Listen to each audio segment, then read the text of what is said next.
আসসালামু আলাইকুম। ভালো আছেন দর্শকরা? আপনারা আশা করি সবাই ভালো আছেন। আল্লাহর রহমতে আমিও ভালো আছি। আজ কি এই যে পুকুরের ধারে দোস্তুল কচু গাছ লাগিয়ে রেখেছি, তাই দোস্তুল কচু ডাঁটা কাটবো, কেটে আজ একটা রেসিপি বানাবো। তাই যে কচু বাগানে নামছি। বড় খাই বাবা রে, যাবো নাকি? ডাঁটা কেটে দিয়ে আসি। ডাঁটা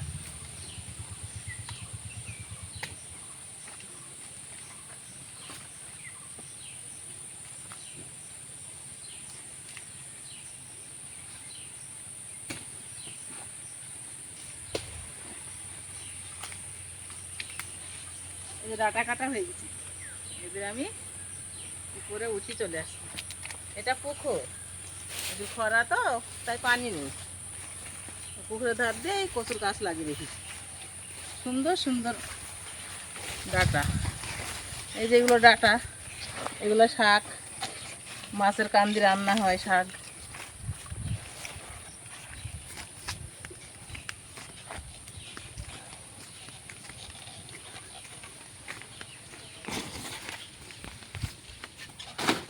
রান্নাঘরে রান্না হবে, সমস্ত জিনিসপত্র রেডি করে ফেলেছি।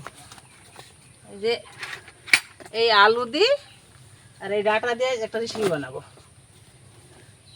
আর ঢাড়সগুলো ভাজবো, কুটি রেডি করে নিয়ে এসছি। আর একটু চাটনি বানাবো। সব কিছুই রান্নাঘরে প্রস্তুতি নিচ্ছি। উনুনটা ধরিয়ে দিলাম, ঢেঁড়স ভাজি চাপিয়ে দিব, তাই উনুনটা ধরে দিলাম। ঢেঁড়স ভাজার জন্যে কড়াইয়ে পেঁয়াজ কাঁচামরিচ চিরা দিচ্ছি, তারপরে পেঁয়াজ জিরা,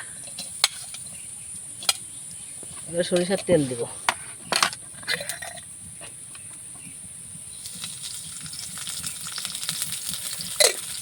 পেঁয়াজটা লাল হলে ঢেঁড়সগুলো ঢেলে দিব। এই যে পেঁয়াজ ঝাড়গুলো লাল হয়ে গেছে, এই ঢেঁড়সগুলো ঢেলে দিলাম। ঢেঁড়সে একটু লবণ দিব, স্বাদ মতো লবণ দিব, একটু হলুদের গুঁড়ো দিব,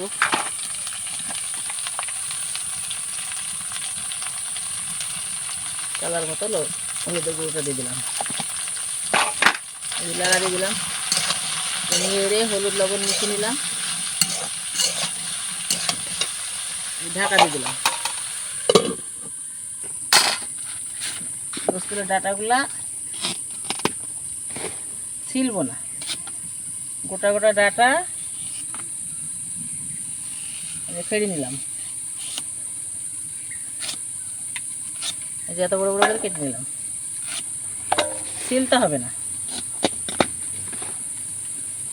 ছিললে গলি যাবে আর খোসাটা থাকলে সুন্দর হয়ে থাকবে। এই ডাঁটাগুলো আমার সব কোটা হয়ে গেল, এবারে আলুগুলা কেটে নেব। আলু দিই, দোস্তুলের ডাঁটা দিই, একটু রসা তরকারি হবে আর ঢেঁড়সের ভাজা।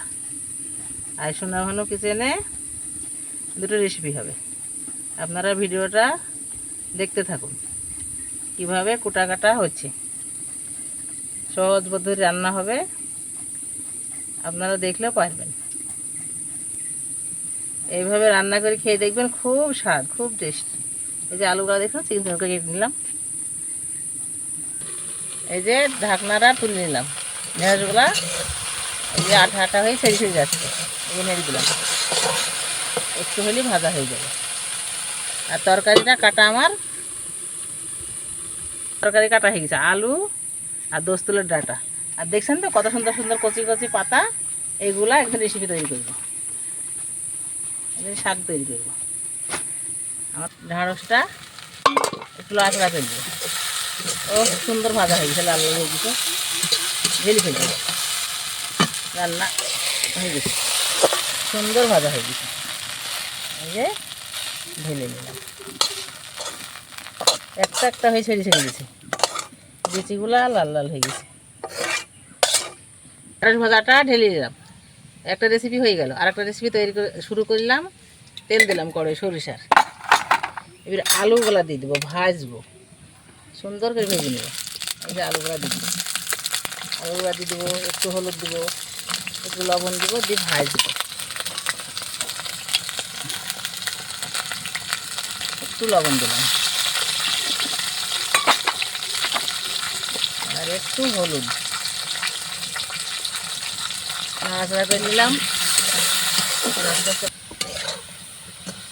এখানে আলুটাকে সুন্দর করে লাল লাল করে ভেজে নিলাম। এখন তুলে নেব, তেলে থেকে ছেঁকে তুলে নেব। তুলে নিলাম এই আলুগুলা, দেখছেন তো লাল হয়ে গেছে কত সুন্দর হয়ে। এই ডাটাটা দিয়ে দেবো, ডাটা দিয়ে ভাজবো।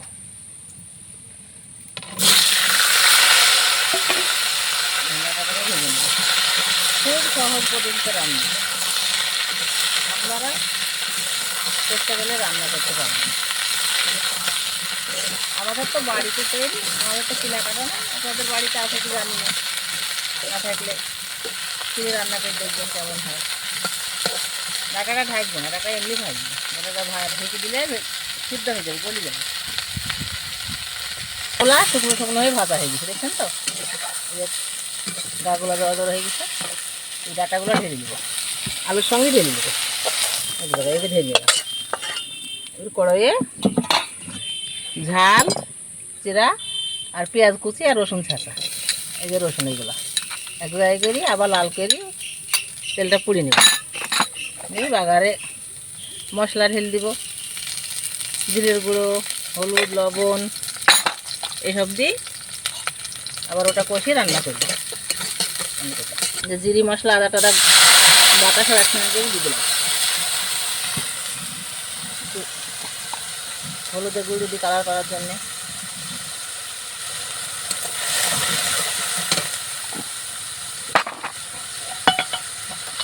স্বাদ মতো লবণ দিলাম। মশলাটা একটু কষিয়ে দিব। এগুলো তেলে ভাজার সময় সিদ্ধ হয়ে গেছে প্রায়। এই যে এবার মশলাটা কষিয়ে এগুলো দিলাম, একটু কষিয়ে দিব, যে হালকা করে একটু পানি দিব, সুন্দরভাবে গলে যাবে, রান্নাটা হয়ে যাবে। এটা রেসিপি ধারণ করেছি ঢ্যাঁড়স ভাজা, আর এটা দোস্তুলার ডাটা আর আলু।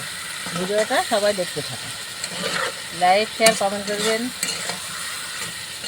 সবাই সাবস্ক্রাইব করবেন। রান্নাটা আমি শুরু করেছি, শেষ এখনো হয়নি। সুন্দরভাবে কষানো হয়ে গেছে।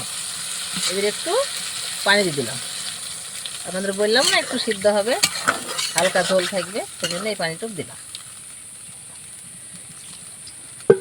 এই যে তরকারিটা ঝোলটা মরে এসছে, বললাম না রসা ঝোল রাখবো, তাই অল্প করে ঝোল আছে। এখন এটা আমি ঢেলে ফেলবো। সুন্দরভাবে গলে গেছে,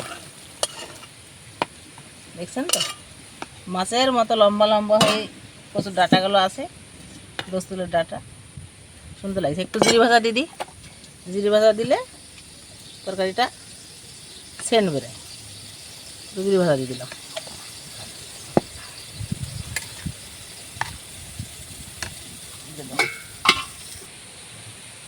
আমি বললাম না চাটনি বানাবো, এই ঝাল পেঁয়াজ দিয়ে দিলাম।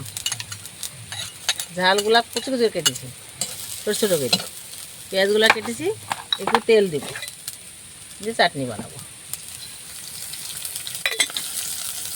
একটু পেঁয়াজের ডাল নাড়াচাড়া করবো, করার পর দিয়ে দিব। এই যে পেঁয়াজ ঝালগুলো লাল হয়ে গেছে, এবার পটলগুলো ঢেলে দিলাম। একটু লবণ দিতে হবে, তাছাড়া আর কিছু লাগবে না।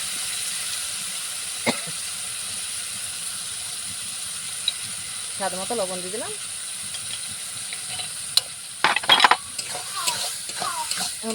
পটলটা রাখা দিয়েছিলাম চাটনি করার জন্যে। এই দেখেন লড়াচড়া করি সুন্দরভাবে আঠা হয়ে গেছে। এবার আমি বাটিতে ঢেলে নেব। আমার